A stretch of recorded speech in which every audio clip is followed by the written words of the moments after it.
ಕೇವಲ ಒಂದು ಪರ್ಸ್ಗಾಗಿ ವಿಮಾನದಲ್ಲಿ ಬಾಂಬ್ ಇದೆ ಎಂದು ಬೆದರಿಕೆ ಹಾಕಿದ್ದ ಭೂಪ.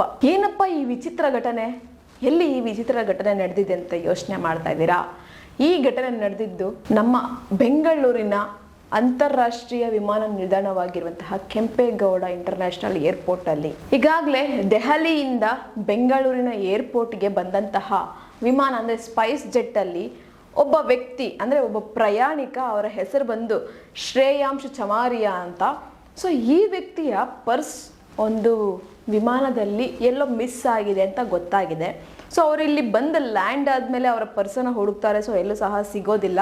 ಸೊ ಅಲ್ಲಿರುವಂತಹ ಹೆಲ್ಪ್ ಕೇರ್ ಅಂದರೆ ಹೆಲ್ಪ್ ಸೆಂಟರ್ಗೆ ಅವರು ಕಾಲ್ ಮಾಡಿ ಈ ಥರ ಇದೆ, ಈ ಥರ ಕಳೆದೋಗಿದೆ ಅಂತ ಹೇಳ್ತಾರೆ. ಸೊ ಅವರ ಒಂದು ಕರೆಗೆ ಯಾವುದೇ ರೆಸ್ಪಾನ್ಸ್ ಸಿಗೋದಿಲ್ಲ. ಅವರ ಒಂದು ಕಾಲನ್ನು ಹೋಲ್ಡಲ್ಲಿ ಇಡ್ತಾರೆ. ಸೊ ಇದಕ್ಕಾಗಿ ಅವರಿಗೆ ಒಂದು ಬೇಜಾರಾಗಿ ನನ್ನ ಪರ್ಸ್ ಮತ್ತೆ ಸಿಗೋದಿಲ್ಲ ಅಂತ ಭಯಪಟ್ಟು, ಅಂದರೆ ಆ ಒಂದು ಬೇಜಾರಲ್ಲಿ ಮತ್ತೆ ಅಗೇನ್ ಅವರು ಅದೇ ಕಾಲ್ ಸೆಂಟರ್ಗೆ ಕಾಲ್ ಮಾಡಿ ನನ್ನ ಪರ್ಸಲ್ಲಿ ಬಾಂಬ್ ಇದೆ, ಅದು ಯಾವಾಗ ಸ್ಫೋಟ ಆಗುತ್ತೋ ಗೊತ್ತಿಲ್ಲ, ನೀವು ತಕ್ಷಣ ಆ ಒಂದು ಪರ್ಸನ್ನ ಹುಡುಕಿದ್ರೆ ಅದನ್ನು ನಾನು ತರಿತೀನಿ ಅಂತ ಹೇಳಿದ್ದಾರೆ. ಸೊ ಆಗ ಒಂದು ಕಾಲ್ ಸೆಂಟರಲ್ಲಿ ಇರುವಂತಹ ಮಹಿಳೆ ಕೇಳಿದರೆ, ಆ ಪರ್ಸಲ್ಲಿ ಎಲ್ಲಿ ಬಾಂಬ್ ಇಟ್ಟಿದ್ದೀರಾ ಹೇಳಿ ಅಂತ, ಅದು ಯಾವ ಜಾಗದಲ್ಲಿದೆ ಅಂತ ಹೇಳಿ ಅಂತ ಕೇಳಿದಾಗ ನನಗೆ ಗೊತ್ತಿಲ್ಲ, ನೀವೇ ಹುಡುಕಿ ಅಂತ ಹೇಳಿದ್ದಾರೆ.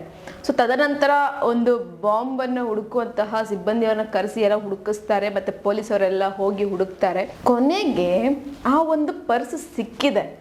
ಆದರೆ ಈ ಭೂಪ ಮಾಡಿರುವಂತಹ ಕೆಲಸಕ್ಕೆ ಬಾಂಬ್ ಸಿಬ್ಬಂದಿ ವರ್ಗದವರು ಹೇಳಿದ್ದಾರೆ, ಇದು ಹುಸಿ ಬಾಂಬ್, ಯಾವುದೇ ಬಾಂಬ್ ಅಲ್ಲಿಲ್ಲ, ಇವರನ್ನು ಬಂಧಿಸಿ ಅಂದರೆ ಅರೆಸ್ಟ್ ಮಾಡಿ ಅಂತ ಹೇಳಿದ್ದಾರೆ. ಕೊನೆಗೆ ಈಗ ಆ ವ್ಯಕ್ತಿ ಪೊಲೀಸ್ ಕಸ್ಟಡಿಯಲ್ಲಿದ್ದಾರೆ.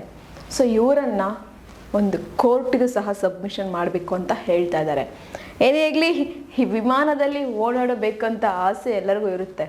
ಸೊ ಆದರೆ ವಿಮಾನದಲ್ಲಿ ಓಡಾಡುವಂತಹ ಆಸೆಯನ್ನು ಈ ರೀತಿ ಸಹ ಇದು ಮಾಡ್ತಾರೆ ಅಂತ ಗೊತ್ತಿಲ್ಲ. ಕೇವಲ ಒಂದು ಪರ್ಸ್ಗಾಗಿ ವಿಮಾನದಲ್ಲಿ ಬಾಂಬ್ ಇಟ್ಟಿದ್ದೀನಿ ಅಂತ ಬೆದರಿಕೆ ಹಾಕಿರುವಂತಹ ಭೂಪ ಇವರೇ. ಇಂತಹ ವಿಚಿತ್ರ ಘಟನೆಗಳು ಇನ್ನೂ ಸಹ ನಡೀತಾ ಇದ್ದಾವ ಅನ್ನೋದೇ ಶಾಕ್ ಆಗುತ್ತೆ. ಇಂಥ ವಿಚಿತ್ರ ಘಟನೆ ನಡೆದಿರೋದು ಸಹ ಅದು ನಮ್ಮ ಕರ್ನಾಟಕದಲ್ಲಿ, ನಮ್ಮ ಅಂತಾರಾಷ್ಟ್ರೀಯ ಕೆಂಪೇಗೌಡ ಇಂಟರ್ನ್ಯಾಷನಲ್ ಏರ್ಪೋರ್ಟಲ್ಲಿ. ಸೊ ಇದರ ಬಗ್ಗೆ ನಿಮಗೆ ಅನ್ನಿಸ್ತಿದೆ, ನಿಮಗೂ ಸಹ ಏನಾದರೂ ಈ ಥರ ಒಂದು ಏರೋಪ್ಲೇನಲ್ಲಿ ಓಡಾಡಬೇಕಂತ ಆಸೆ ಇದ್ದರೆ, ಸಪೋಸ್ ಏನಾದರೂ ಒಂದು ವಸ್ತುಗಳು ಮಿಸ್ ಆದರೆ ಈ ಥರ ಅಂತ ಖಂಡಿತವಾಗ್ಲು ನೀವು ಮಾಡೋಕ್ಕೆ ಹೋಗಬೇಡಿ. ಆದರೆ ನಮ್ಮ ಸಮಾಜದಲ್ಲಿ ಇಂತಹ ವ್ಯಕ್ತಿಗಳು ಇದ್ದಾರೆ ಅಂತ ನಮಗೆ ಗೊತ್ತಾಗ್ತಾ ಇದೆ. ಇದ್ರ ಬಗ್ಗೆ ನಿಮ್ಗೇನು ಅನ್ನಿಸ್ತು ಈ ಘಟನೆ ಬಗ್ಗೆ? ಒಂದು ಕಮೆಂಟ್ ಬಾಕ್ಸಲ್ಲಿ ಕಮೆಂಟನ್ನು ಹಾಕಿ. ಇದೇ ಥರ ಇನ್ನಷ್ಟು ವಿಡಿಯೋಸ್ಗೋಸ್ಕರ ನೀವು ನೋಡ್ತಾರೆ ನಮ್ಮ ಚಾನಲನ್ನು. ನಾನು ಹೇಳಿದಂಥ ಇನ್ಫಾರ್ಮೇಷನ್ ನಿಮಗೆ ಇಷ್ಟ ಆಗಿದ್ರೆ ಒಂದು ಲೈಕ್ ಮಾಡಿ, ಶೇರ್ ಮಾಡಿ, ದಯವಿಟ್ಟು ಸಬ್ಸ್ಕ್ರೈಬನ್ನು ಮಾಡ್ಕೊಳ್ಳಿ.